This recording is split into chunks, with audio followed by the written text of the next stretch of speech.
नमस्कार, नमो नारायण। गीता दैन दैनी के अंदर आज हम 88th डे यानी 88 दिन है और 88 दिन पर आज हम जो श्लोक पढ़ने वाले हैं वो हैं चौथे अध्याय का 5वां और 6वां श्लोक।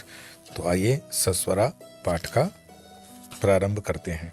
श्री भगवान उवाच बहुनी मे व्यतीतानि जन्मानि तव चार्जुन तान्यहं वेद सर्वाणि न त्वं वेत्थ परन्तप अजोऽपि सन्नव्यय आत्मा भूतानामीश्वरोऽपि सन् प्रकृतिं स्वामधिष्ठाय संभवाम्यात्ममायया।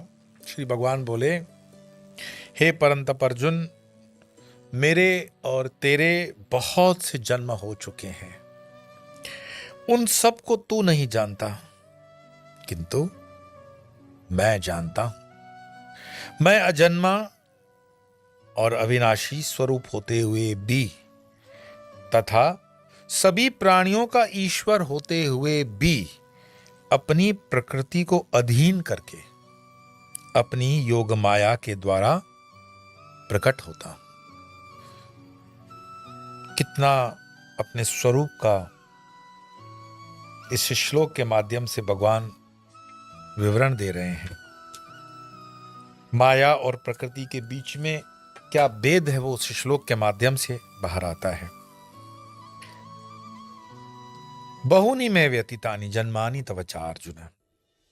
तात्पर्य यह कि जब जब मेरा अवतार होता है तब तब तुम भी जन्म लेते हो, किंतु सर्वज्ञ ईश्वर होने के कारण मैं तो उन्हें जानता हूं। तुम्हारा ज्ञान राग द्वेष पाप पुण्य और द्वंद्वों से आवृत है, इसलिए अल्पज्ञ जीव हो, इससे तुम्हारा उनका स्मरण नहीं होता। ये कारण बताते हैं कि तुम्हें भी स्मरण हो सकता था, लेकिन बैरियर है उसमें। बैरियर क्या है? तुम्हारा राग द्वेष पाप पुण्य। और फिर प्रकृति के दो भेद भी बताए, माया और अविद्या। शुद्ध सत्व प्रधान माया ईश्वर की उपाधि है और मलिन सत्व प्रधान अविद्या जीव की उपाधि है। तो माया ईश्वर के पास भी है और माया जीव के पास भी है, लेकिन ईश्वर की जो माया है वो सत्व प्रधान है और जीव की जो है वो मलिन सत्व प्रधान है।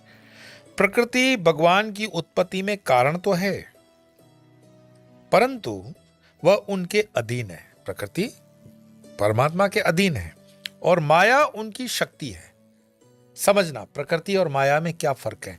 ये शब्द अध्यात्म जगत के जो हम अध्ययन करते हैं, प्रत्येक शब्द का अपना एक स्थान है, अपनी एक उपयोगिता है, अपना एक समझ है, अपनी एक प्रायोरिटीज है।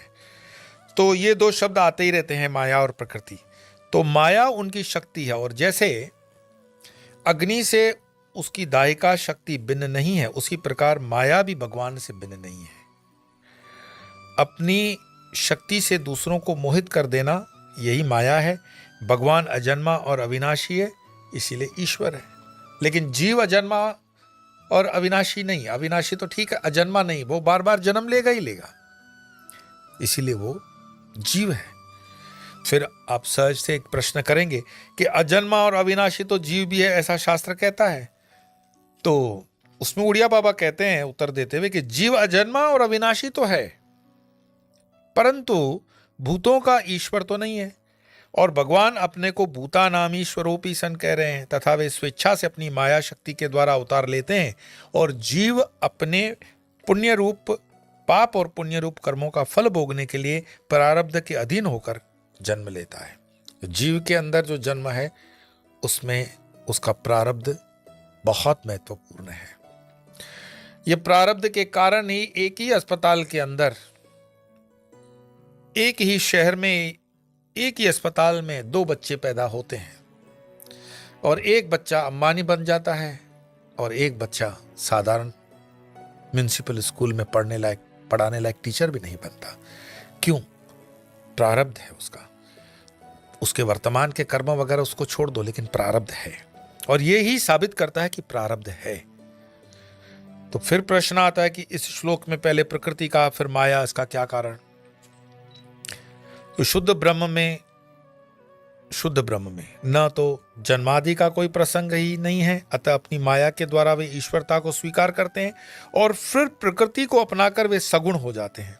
जैसे ही प्रकृति को अपना लिया वैसे ही परमात्मा सगुण हो गए।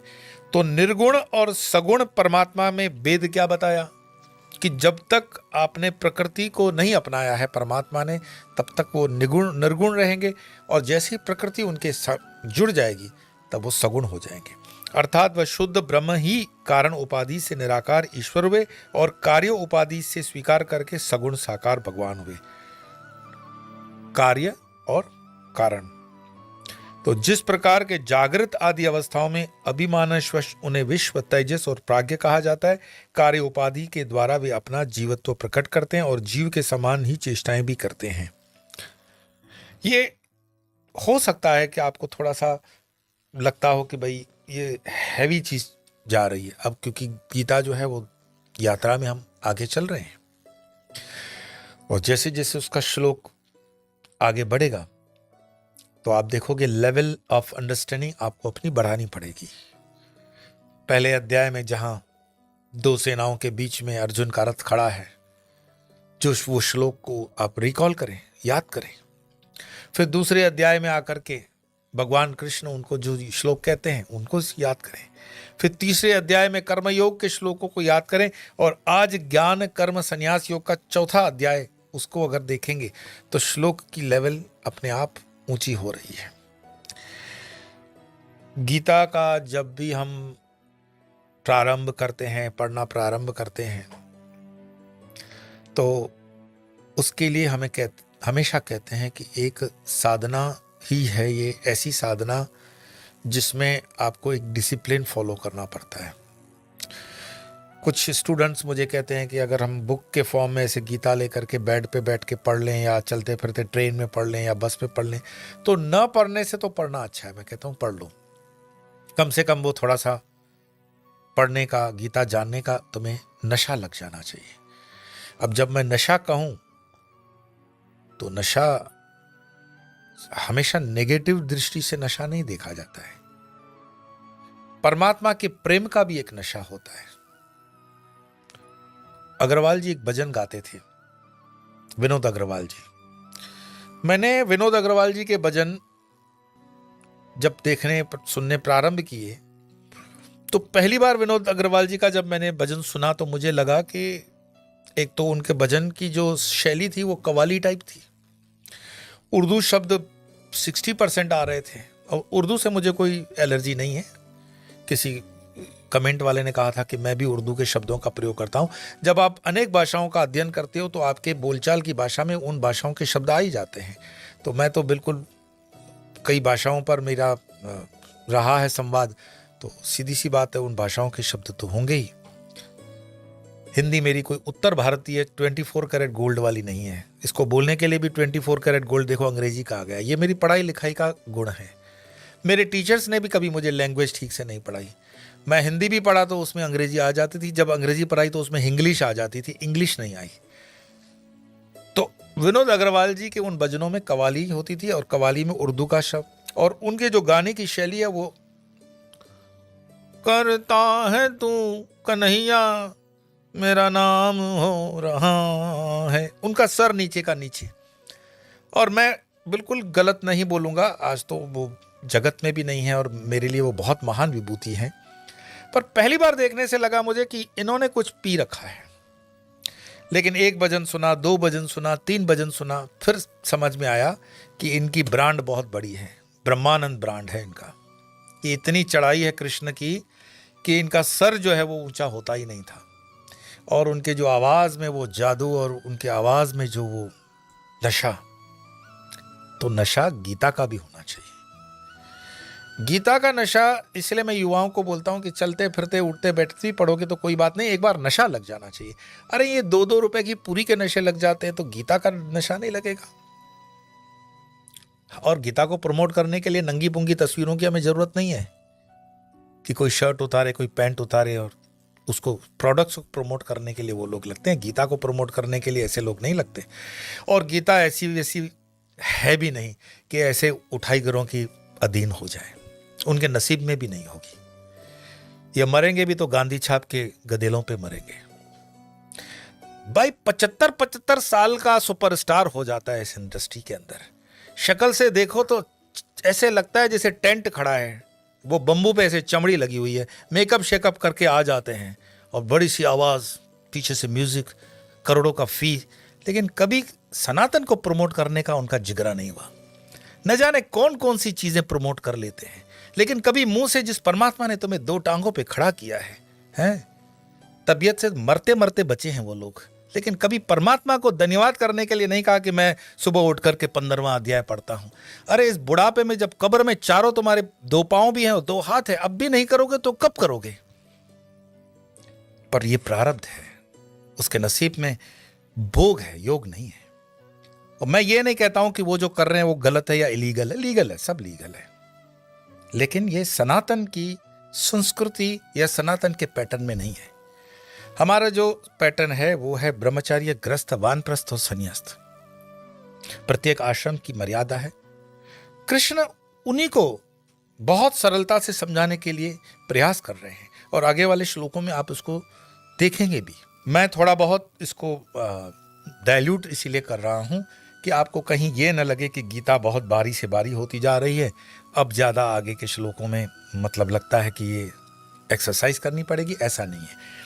गीता को प्रस्तुत करने का अगर तरीका सामने वाले के लेवल पे हम करते हैं तो गीता उतनी ही सरल, उतनी ही प्यारी और उतनी ही डाइजेस्टेबल है। बस थोड़ी सी लगन, थोड़ी सी ईमानदारी, थोड़ी सी शरणागति और थोड़ा सा धैर्य होना चाहिए हमारे अंदर। ये कोई बहुत असंभव कार्य नहीं है। तो इस चीज को भी हजम करना कि हे परंतप अर्जुन, मेरे और तेरे बहुत से जन्म हो चुके हैं, उन सबको तू नहीं जानता, किंतु मैं जानता हूं। और मैं अजन्मा अविनाशी स्वरूप होते हुए भी, सभी प्राणियों का ईश्वर होते हुए भी, अपनी प्रकृति को अधीन करके अपनी माया के द्वारा प्रकट होता हूं। मैंने माया और प्रकृति को भी बता दिया। पीछे से वीडियो फिर से रिवर्स करके उसको सुन लेना, और कोई कमेंट्रीज ज्यादा लिखी हुई है तो उनको भी पढ़ लेना, अपनी स्पष्टीकरण ले लेना। लेकिन कभी भी गीता जब पढ़ो तो प्रेजुडाइज मत हो जाना। विराट का ग्रंथ है, विराट ही स्वभाव रखना, विराट ही विचार रखना। तुम संकीर्ण हो जाओगे तो वही गटर के पानी की तरह बदबूदार हो जाओगे, लेकिन जहां तुमने अपने आप को खोल दिया तो गंगा की तरह सरल हो जाओगे, बहते हुए हो जाओगे, अमृत हो जाओगे। उसका पान अनंत लोग करेंगे भी और करवाएंगे भी। तो सनातन हमें संकीर्ण होने की कभी शिक्षा नहीं देता है। तो इन्हीं जन्मों का कृष्ण बार बार फिर आगे अर्जुन को समझाएंगे। अब तो विराम का समय है, तो 2 श्लोकों का पाठ करेंगे। आइए पाठ करते हैं। श्री भगवान वाच बहुने मैं व्यतीतानि जन्मानि तव चार्जुन तान्यहं वेद सर्वाणि न त्वं वेत्थ परन्तप अजोऽपि सन्नव्यय आत्मा भूतानामीश्वरोऽपि सन् प्रकृतिं स्वामधिष्ठाय संभवाम्यात्ममायया। आज इतना ही। कल फिर 2 श्लोक लेकर के प्रारंभ करेंगे। तब तक के लिए नमो नारायण।